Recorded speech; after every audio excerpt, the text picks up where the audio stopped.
Ho visto la gente della mia età andare via lungo le strade che non portano mai a niente, cercare un sogno che conduce alla pazzia, nella ricerca di qualcosa che non trovano nel mondo che hanno già, dentro le notti che dal vino son bagnate, dentro le stanze da pastiglie trasformate, dentro le nuvole di fumo. È un mondo fatto di città, essere contro di ingoiare la nostra stanca civiltà. È un Dio che è morto ai bordi delle strade, Dio è morto delle auto freserate, Dio è morto nei miti dell'estate, Dio è morto.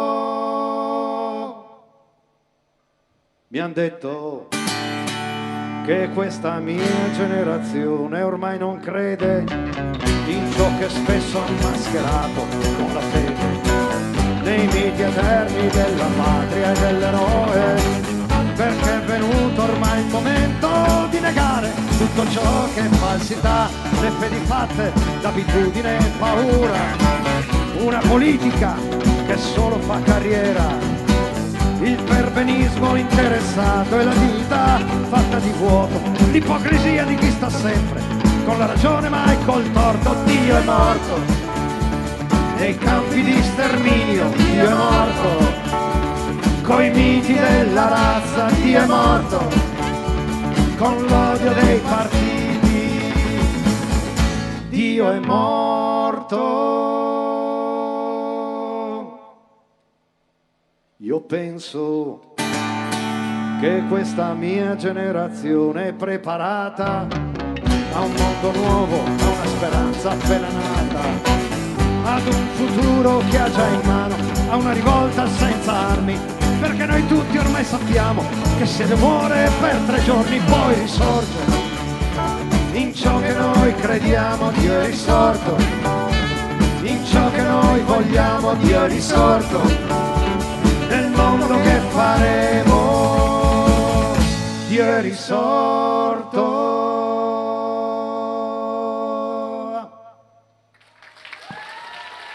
Grazie, grazie, grazie.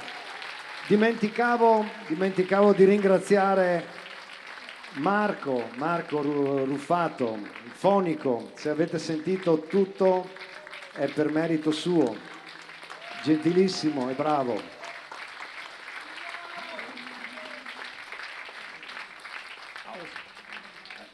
Allora ripresento i miei compagni di strada, siamo arrivati alla fine della strada con Gian Antonio Rossi alla chitarra e alla voce, avete sentito?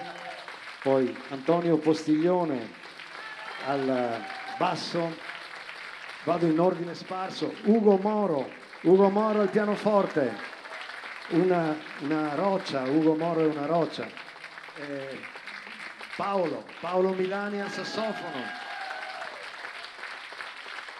il nostro treno ritmico, Alessandro Busnardo, Antonio Postiglione al basso, sempre. Questa cosa, devo anche dire, questa cosa parte grazie alla...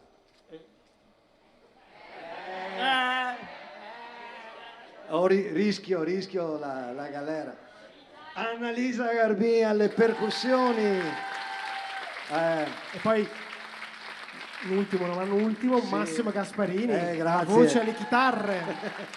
Allora, non mi ricordo più, però adesso, ecco, vedete qual è il rischio di interrompere il vecchio che parla. Non mi ricordo più cosa stavo dicendo.